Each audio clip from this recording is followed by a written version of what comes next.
minuto ko muna itong tinitigan bago tumayo at lumapit sa kama. Kinuha ko ang isang kumot na hindi namin ginagamit at ikinumot ko kay Alex para hindi lamigin sa lakas ng aircon. Hindi ko na siya ginalaw at tinayaan ko na lamang na matulog. Ayaw pa kasing makinig at antok na antok na. Ibinalik ko ang mga mata sa aking ginagawa hanggang sa hindi ko na namalayan ng oras. Napatingin ako sa aking cellphone. It's already 5:46 a.m. Almost 2 hours na pala ako dito sa harap ng laptop. Kung hindi ko pa tinulungan si Alex, ay hindi pa ito matatapos. Malakas akong napaunat nang matapos sa ginagawa, habang ang katabi ko ay nakayukyuk ng ulo. Gusto ko sana itong buhatin at ihiga sa aming bed at baka mangalay, pero super bigat kasi nito. Nang matapos kong isend sa emails ang mga ginawa ko para sa secretary nito ay tinanggal ko na ang ilang naka-browser. Wala sa loob na tiningnan ko ang ilang photos na nandoon. Ilang beses ko na itong ginamit dahil marami kaming sweet photos ni Alex. Napatingin ako sa isang files. Iris ang pangalan. Natuwa lang ako dahil sinabi ko sa kanya na siya pala ang mahilig mag-comment sa aking gawang stories.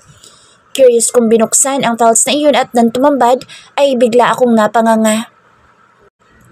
Oh my gosh! Nanlaki ang aking mga mata sa nakita. Inisa-isa ko ang bawat picture at hindi pa rin makapaniwala sa nakikita. Napatingin ako sa aking katabi na ngayon ay masarap pa rin ang tulog. Muli ay ibinalik ko ang mga mata para tingnan ang napakarami kong pictures. Kuha iyon 6 na buwan nang nakalilipas. Naalala ko ang ilang pictures na iyon kung saan ako nagsasampay ng mga damit, namamalengke, nagjo-jogging kasama ng 5 kaibigan ko.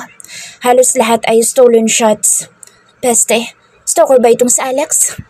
Napatingin ako sa isang picture kung saan pumunta ako ng mall. Tumitingin-tingin ako sa isang boutiques at jewelry shop. What the heck? Biglang nag-flashback ang eksanang iyon kung saan tumitingin ako sa isang necklace na napakamahal at may umamoy sa aking batok. Naalala ko iyon dahil may isang matangkad na lalaki ang kumakausap sa 2 staff. My gosh! Mahinang bulalas ko nang makita ko ang aking sarili na umaabot ng isang pack ng napkin na hindi ko maabot. Naalala ko ito dahil may isang stranger na kumuha ng 5 pack ng napkin at nilagay sa aking cart at biglang naglaho. At lastly, nang kumakain ako sa isang restaurant, ito yung si Lian ay masama ang loob dahil nautakan ni Drake pero sa huli ay sila ang endgame. Diyos mio, sa isang araw na yun ay kasama ko pala si Alex nang hindi ko alam. My gosh, kaya pala ang daming tumitingin sa likuran ko ng panahon na iyon. Nakakala ko may artista pero wala akong nakikita. Marami pang stolen shots ang nakita ko. Meron pa na nagtatapon ako ng basura sa trash can. Meron ding nagsusunog ako ng mga winilis kong dahon sa likod bahay. Pero ang mukha ko ay parang ginahasang manananggal. My God, pati ang ganitong itsura ko ay nandirito pa. Hindi ko alam kung kikiligin ba ako o mayayamot dahil bihira lang ang maganda kong mukha na expose. The rest ay para akong baliw dahil sabog-sabog ang buhok ko na siya namang tunay. Dahil kapag naiiwan ako sa bahay ay hindi na ako nagsusuklay matapos kong maligo. Meron pang nakanganga ako at nagkakamot sa tiyan. Langya, parang gusto kong i-delete lahat ng stolen shots na mga ito. Halos lahat pala talaga ay puro pangit. Sinong sira ulo bang kumuha nito? Si Alex na ito ba? Pero ang ilang dates na nakalagay sa pictures ay panahong nasa California pa si Alex. Marami mga pangit na kuha. Parang gustong sumama ng loob ko kung sinong syunga ang kumuha ng larawan ko na pagkapangit pa naman. Manda ka sa akin, Alex. Pag ikaw ay nagising. Nangingit-ngit ang aking kalooban habang bumubulong. Baby. Biglang salita ni Alex na halatang nagigising pa. Marasa ko napalingon dito. Kitang-kita pa sa mga mata nito ang sobrang pamumula sa labis na antok. Matulog ka ulit at saka maka na lumipat. Masungit kong salita at tumayo na. Asar pa rin ako sa aking nakita. Hindi matatanggap ng kalooban ko ang mga kuhang larawan na sobrang papangit. Are you okay, baby? Are you tired? Nakasunod si Alex sa akin. Hindi ako umimik dahil nawalan ako ng ganang kausap ito. Pumasok ako sa banyo para umihi. Naghilamos na rin ako dahil pakiramdam ko ay kailangan ko mag-ayos ng sarili. Grabe, ang pangit ko talaga sa pictures. Tapos panay-stalk pa ito sa akin. Anong nakain ng kurimaw na iyon? Buwisi talaga. Malakas ako napatili nang pagbukas ng pinto ng banyo ay nakabungad agad ang malaking katawan ni Alex sa akin. Nakasimangot ang mukha nito. Baby, seryoso ang tabas ng mukha nito. Bakit? Angil ko. Are you mad? Napagod ka ba sa pinagawa ko sa'yo? Sorry, hindi na mauulit yun. Biglang lumambot ang mukha nito. Hindi. Really? Oo. Napalakas ang boses na sagot ko. No, you're not. What's wrong? Lumapit ito sa akin at mabilis na kinabig sa kanyang katawan. Kulang na lang ay ibaon ako nito sa kanyang matigas na katawan. Wala. Gusto kong kumuwala sa pagkakayakap nito sa akin. Baby, wag mo akong pahirapan. Is there something bothering you right now? Huh? Please tell me. Mas lalo niya akong niyakap ng mahigpit. Oo, naiinis ako sa'yo. Why, baby? Bumaba ang tingin nito sa akin. Eh, di alamin mo. Masungit kong sagot. Baby loves. Baby. Hindi ako umiimik pero biglang tumunog ang akin tiyan. Are you okay, baby? Nag-aalalang tanong nito sa akin. Gutom ako. Natigilan si Alex sa akin. Maya-maya ay niluwagan ang pagkakayakap niya sa akin ngunit hindi ako binibitawan. Okay, wait. Hinila ko nito sa kama para umupo kaming dalawa. Kinuha nito ang telepono sa side table at nagdial. Biglang kumulo ng malakas ang akin tiyan dahil sa narinig kong in-order na pagkain ni Alex sa staff ng hotel. Are you angry because you're hungry? Inilagay ni Alex ang ilang hibla ng buhok ko sa likod ng aking tenga. Medyo. Sagot ko. Medyo? He looks confused. Naiinis ako sa'yo. Singhal ko dito sabay irap. But why, baby? Nahirapan ka ba sa pinagawa ko? Hindi na kita pahihirapan next time, baby loves. Sorry. Hindi yun. What? Basta nagugutom ako. Inis ko itong hinampas sa braso nang umawak ito sa aking hita. Ilang minuto pa kaming tahimik. Ako naman ay nakatingin lang sa TV habang itong si Kurimaw naman ay nakatingin lang sa akin. Nakala mo ba ay gandang-ganda sa akin? Yun pala ay pangit na pangit sa akin. Buwisit talaga. Nang may nag-doorbell ay mabilis ang kilos ni Alex at agad na kinuha ang stroller na may lamang pagkain. Si Alex na din ang nag-ayos ng aming pagkain bago niya ako hinila papuntang lamesa. Asikaso ako nito na palagi naman talaga niyang ginagawa sa akin. Super lambing pa at panay tanong sa akin kung kulang pa ba ang pagkain ko sa plato samantalang halos mapuno na iyon. Heavy breakfast ang kinakain namin. Ayaw niya akong gutumin dahil dalawa na daw kaming palagi ni baby ang kumakain. Ito lang din ang panay daldal na hindi ko naman sinasagot dahil naiinis pa rin ako. Pero halos masimot ko ang aming pagkain. Grabe ang katakawan ko, daig ko pa ang masiba. Parang masaya naman si Alex kahit na halos ako ang makaubos ng aming breakfast. Siya na rin na nagligpit ng aming pinagkainan. Naupo ako sa aming kama paharap sa bintana. Kahit nakaupo ako ay kitang-kita ang magandang view sa taas ng building na ito. Tinatamad pa ako maligo at gumalaw matapos kumain. Medyo nawala ng kontang inis ko dahil nabusog ako pero hindi pa rin nawawala. Naramdaman ko ang paglubog ng kama sa akin likuran. Baby, galit ka pa rin ba? Halos magtayuan ang mga balahibo ko sa batok nang maramdaman ko ang hininga nito sa akin likuran. Obvious ba? What is it? Kanina pa ako hindi mapakali, baby. Bigla itong napapiyok na parang pinipigilan na wag umiyak. Agad ako napalingon dito. Malungkot ang mga mata habang kagat ang pang-ibaban labi. Parang biglang naglaho ang inis ko rito dahil sa itsurang parang nagpapaawa. Niinis ako sa'yo. I'm sorry, baby. Kahit hindi ko alam kung bakit ka niinis sa akin. Pumwesto ito sa akin likuran at ngayon ay yakap-yakap ako. Ang tindi mong stalker. Salita ko. Huh? Bakit ang dami ko stolen shots sa laptop mo? Puro pangit pa? Pangit na pangit ka siguro sa akin, no? Masama ang loob na bulalas ko. What the? Hey, baby. Nakita mo mga pictures mo? Obvious ba? Bahagyang natigilan ito. Maya-maya pa ay biglang gumalaw ang mga balikat nito kaya napatingala ako dito. Pero halos gusto ko sumabog sa galit nang makita ko kung paano ito tumawa. Humalakhak ito ng malakas. I hate you! Malakas ko sigaw at gusto ko nang kumawala sa pagkakayakap nito pero hindi ko magawa dahil mas lalo lamang itong tumawa na parang baliw. Nang matapos ito sa pagtawa ay ako naman ay halos maiyak. Hindi matanggap ng puso ko na pinagtatawanan ako ng Kurimaw na ito. Wisit ka! Shh! Sorry, baby. Pero wala na dahil umiyak na ako na parang bata. Sorry na. Kahit tumihikbi nagsasalita ang Kurimaw na ito. Ang maraming stolen shots na iyon ay pinakuha niya para daw kina Randy at Lucio. Nagulat pa ako dahil matagal na palang nakabantay ang dalawang iyon sa akin na late ko lang nakilala. Huwag daw ako sa kanya magalit kundi sa dalawa dahil hindi marunong kumuha ng maayos na larawan. Wisit, nanisi pa siya itong taga-utos sa dalawa. Pinapabura ko ang mga iyon dahil hindi ko matanggap ang itsura ko. Pero ayaw ni Corimao dahil may puro sentimental value daw ang mga iyon. Ang sarap mo suntukin. Asar ko dito. Tumawa lang si Corimao at sa huli ay nagkabati muli kami. Masyado kasing malambing ang buwisit. Feel na feel ko rin naman. Wala mahal na mahal ko rin kasi. Kakalabas ko lang ng banyo matapos maligo nang marinig ko ang boses ni Alex na parang nagagalit. Kaya pasimple ako naglakad ng walang kaingay-ingay.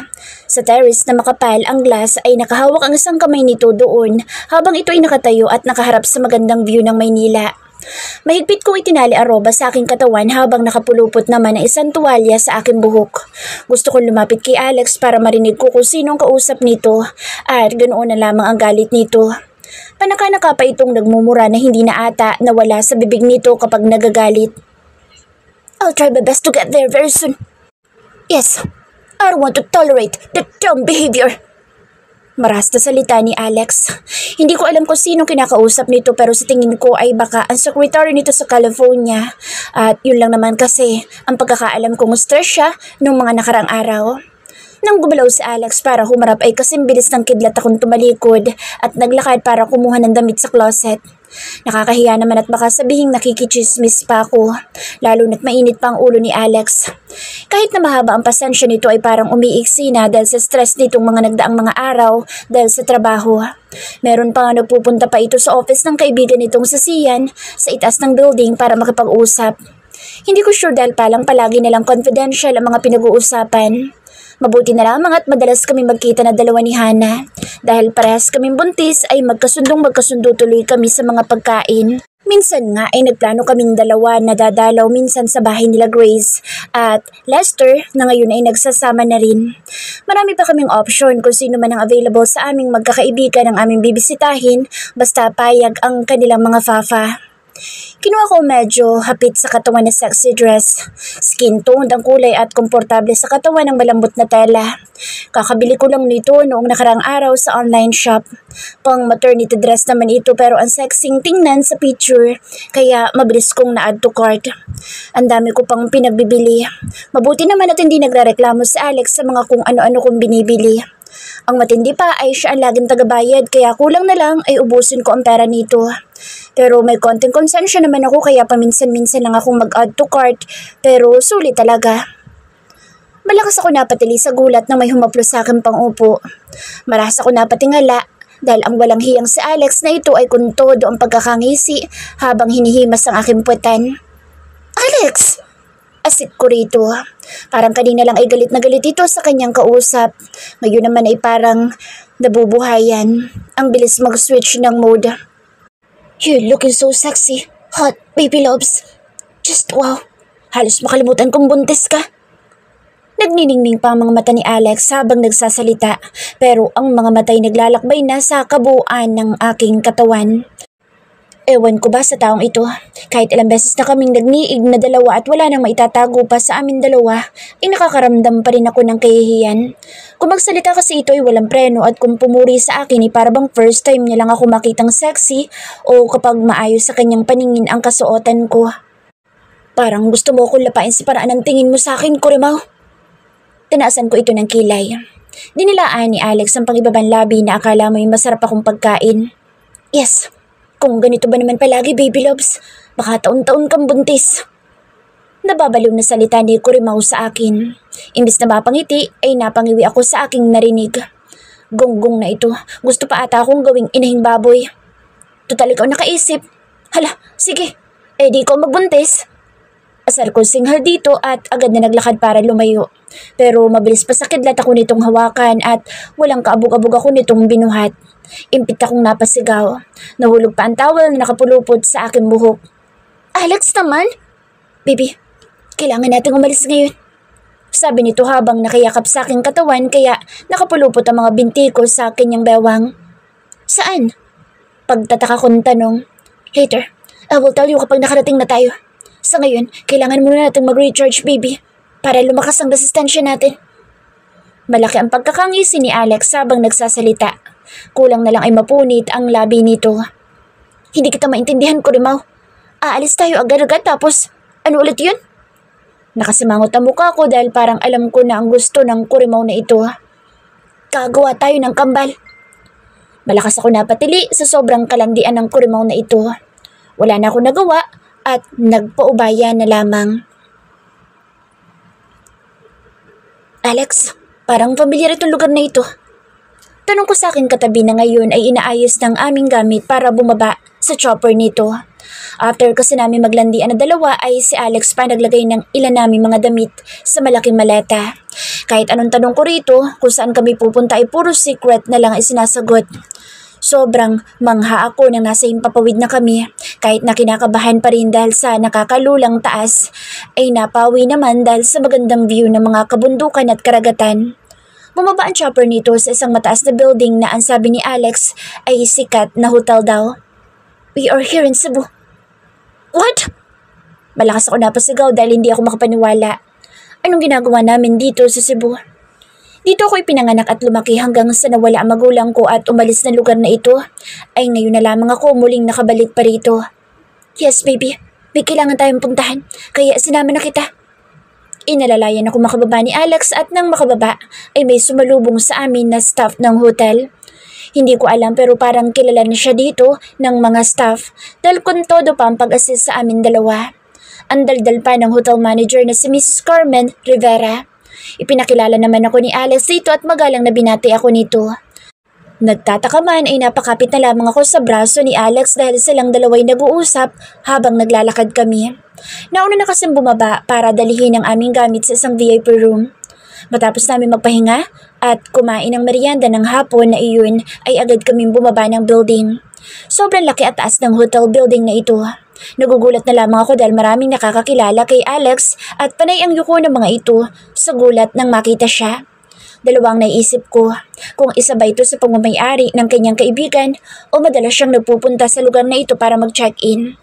Parang pumait ang aking panlasa sa naisipan kong panghuli pero hindi na ako kumibo pa dahil nawala na ako sa mood sa aking pagiging advanced na kaisipan. Ang nakakabwisit pa ay ang mga babaeng kumakalingon kay Alex ay kulang na lang ay maputol ang kanilang mga ulo sa kanilang katawan. Mga animal, hindi ba nila nakikita o sadyang mga maharot lang mga babaeng ito? Alam nang nandirito ako sa kanyang tabi at magka-holding hands habang naglalakad ay parang mga walang pakialam. Basta makatitig lang sa gwapong nila lang ay parang invisible na ako. Napaawang na lamang ang aking labi dahil may isang luxury car siya ditong nakapark. Sinaluduhan pa si Alex ng mga security personnel. Na makapasok kami ng kotse nito ay parang ang gaan ng aura nito ngayon. Kaninong kotse ito? Naka-fierce kong tanong. Kapag ito'y nagkamali ng sagot o nagkakanda utal-utal magsalita, ay baka masuntok ko sa muka ang Kurimaw na ito. Why, baby? Pasimpleng lumingon pa ito sa akin at muling ibinalik ang paningin sa daan ng kalsada dahil busy itong mag-drive ng sasakyan. Nagtanong ako sa iyo pero ako pa ang tinanong mo? Nangasar ka ba or what? Asar kong salita dito. Are you mad? Halatang nagulat ito sa aking galit. Hindi ako umimik bagkus ay dumiretso ako ng tingin sa labas ng bintana. Sumama na ng tuluyan ang aking kalooban. It's my car. Ngayon ko lang ulit ito nagamit sa sobrang tagal na. Anito. Madalas ka ba rito? Huwag mo sabing madalas ka mag-check-in sa hotel na pinagmula natin, gago ka. Nanlilisik ang mga mata ko ng mapalingon kay Kurimaw. Pakiramdam ko'y tutubuan ako ng mga sungay kapag nagkamali ito ng sagot. Ayan, baby. Gulat ni Alex. Halatang hindi inaasahan nito ang aking galit na sumabog.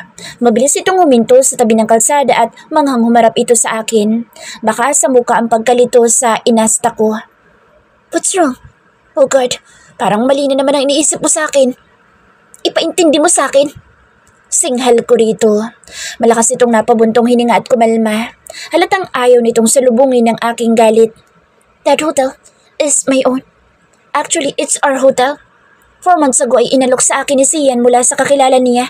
Nabilhin ko ang hotel dahil pabagsak na ang negosyo dahil sobrang daming utang ng owner. Hindi na ako nagdalawang isip at binili ko na. Lalo pat marami mga empleyado mawawalan ng trabaho kapag tuluyang kinuha na ng bangko ang hotel. Nakatutok ang mga mata ni Alex sa akin habang nagsasalita. Bakit hindi ko alam?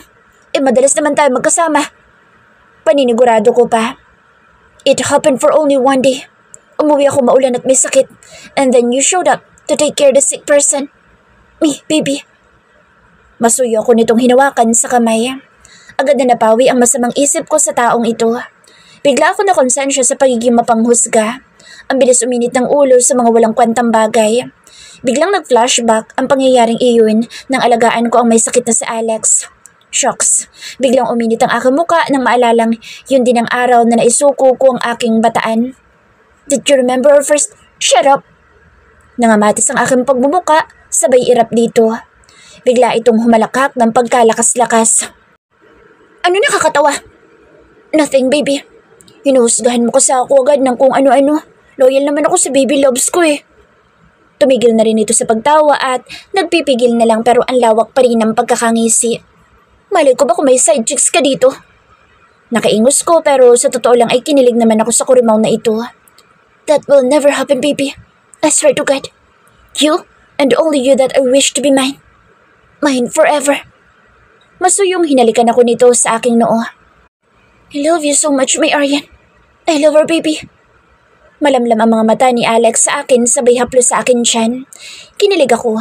Pati ata ang aming baby ay kinilig dahil may pumitik sa akin tiyan nang haplosin niyo ng kanyang daddy. I love you too, Kurimaw. Nakangisi kong sagot. Huwag namang Kurimaw. You can also call me baby, or my love, or honey, or sweetheart, or anything para kiligin din ako. Parang pinalungkot pa nito ang boses. Natawa ko. Kurimaw ang gusto ko eh. Bakit ba? Pwede na yun. Ganun din naman. Ikaw lang naman tinatawag kong Kurimaw. Ganun. Malakas ako napatili nang bigla akong buhatin ng malakas na braso ni Alex at ipaupo sa kanyang kandungan. We can make love here, in air real quick. Alex, nasa gitna tayo ng kalsada. Ang lokong tao talagang ito. Parang hindi nakaisa kaninang umaga bago kami umalis. Don't worry, baby. Hindi tayo huhulihin. Trust me. Oh shit, talaga itong si Kurimaw. Pinagbigyan ko na lang dahil sobrang bilis na mga kilos nito. Matapos ang isang oras, mahigit na pagbiyahe ay halos sumaluha ako dahil dumiretso kami sa sementeryo kung saan nakalibing ang aking mga magulang. Hindi ko alam kung paanong nalaman ni Alex kung saan nakahimlay ang aking mga magulang, basta ang alam ko ay sobra akong nangungulila sa magulang ko. Nakaalalay si Alex sa akin habang nasa harap ng puntod ng aking magulang. Napaluhod ako at umiyak. Umiyak ako nung umiyak dahil sobrang tagal ko nang hindi nakakadalaw sa aking magulang. Bagaman may isa akong malapit na kaibigan na pinapupunta ko rito kung minsan para linisan ang puntod ng aking mga magulang at nakikita ko pa rin sila dahil sa video ko. May dahilan kung bakit hindi na ako pwedeng bumalik dito ng Cebu. Mama? Papa? Hagulhol ko. Kahit sobrang tagal na nilang wala ay hindi ko pa rin maiwasang maging emosyonal. Matapos kong umiyak ng umiyak ay inalalayan akong tumayo ni Alex. Ito pa mismo ang nagpuna sa aking mga luha at ganoon na rin sa aking sipon. Mama? Papa? Pasensya na po kung ngayon na lang po ako nakadalaw sa inyo. I'm so sorry. Ngayon, nandito na ako at sobrang namimiss ko na kayo. Muli ako napasinghot. Mama? Papa? Kasama ko po si Alex, ang boyfriend ko. Kung buhay pa sana kayo, itiyak na magugustuhan yung taong minahal ko. Dahil napakabuti niyang tao at sobrang mahal na mahal ako, kaya mahal na mahal ko rin siya. Kahit naluluhay, nakangiti ako nakatunghay sa puntod ng aking magulang. Naramdaman ko ang pagyakap sa aking likuran ni Alex. Meron pa, Mama. Papa, I'm pregnant. Magkakaapo na kayo. Naramdaman ko ang malakas at malamig na hangin na bumalot sa aking balat. Bigla ako napapikit dahil pakiramdam ko iniyayakap ako ng aking mga magulang. Naramdaman ko ang pagkalas ng yakap ni Alex sa aking likuran at tumabi sa akin. Mga akong napatingala dito na magsalita ito sa harap ng puntod ng aking magulang. Mama, Papa, I know I'm very late para makilala niyo bilang son-in-law. Pero ngayon, I wanna make sure na magiging masaya kayo para sa unikaihan ninyo. Because today, gusto kong hingin ang kamay ng anak ninyo. Halos matanggal ang aking panga nang humarap sa akin si Alex at biglang lumuhod. Kulang na lang ay tumalo ng aking puso sa lakas ng kabog at hindi makapaniwala sa ginagawa ni Alex ngayon. May dinukot na maliit na red box si Alex sa kanyang bulsa ng pantalon. Baby, nakita ko ang pagkaslap ng isang diamond ring na alam kong milyones ang halaga. Alex! Halos manginig ako pero at the same time ay kulang na lang ay sugurin ko na ito ng yakap. Baby, sarap ng puntod na magulang mo at sobrang pagmamahal ko sa'yo. Will you marry me, Aryan Sandoval? Nakatingala sa akin si Alex habang nagsasalita. Ang isang kamay nito ay may hawak na diamond ring at ang isang kamay ay nakapatong sa kanyang tuhod. Yes, I will marry you, my Alex Sugar. Naluluha ko sagot. Nagdingning ang mga mata ni Alex at mabilis na inabot ang aking kaluwang kamay at isinuot sa aking palasingsingan ang napakagandang diamond ring. Oh my baby, thank you Lord. Mabilis na tumayo sa pagkakalod si Alex at mahigpit akong niyakap at hinalikan ako sa labi ng napakatamis. Congratulations! Agad akong napatigil at lumingon sa boses na pamilyar. Si Randy at Lucio. Randy? Lucio? Hindi ako makapaniwala sa dalawang ito na nakangiti sa amin habang palapit na naglalakad. Namiss ka namin, Ma'am Aryan. Si Randy na malawak ang pagkakangisi habang may hawak na camera. Kaya nga, Ma'am, namiss ka namin. Nakangisi din ito. Both of you, shut up! Busangot ang mukha ni Alex habang nakatingin sa dalawa. Nagtawanan lang ang dalawa na parang hindi iniinda ang pagsimangot ng kanilang boss.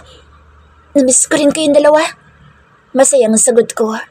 Marahas na napatingin si Alex. What the hell? Galit na sigaw ni Alex. Ano? Singal ko dito dahil sa pagmumura nito. Galit na binalingan nito ang dalawang tauhan.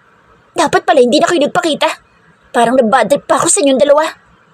Easy lang, bossing. Nakangisi si Randy. Grabe sa bossing. Nakahanda na nga ang ating dinner sa hotel ay magagalit pa. Pangasar pa ni Lucio.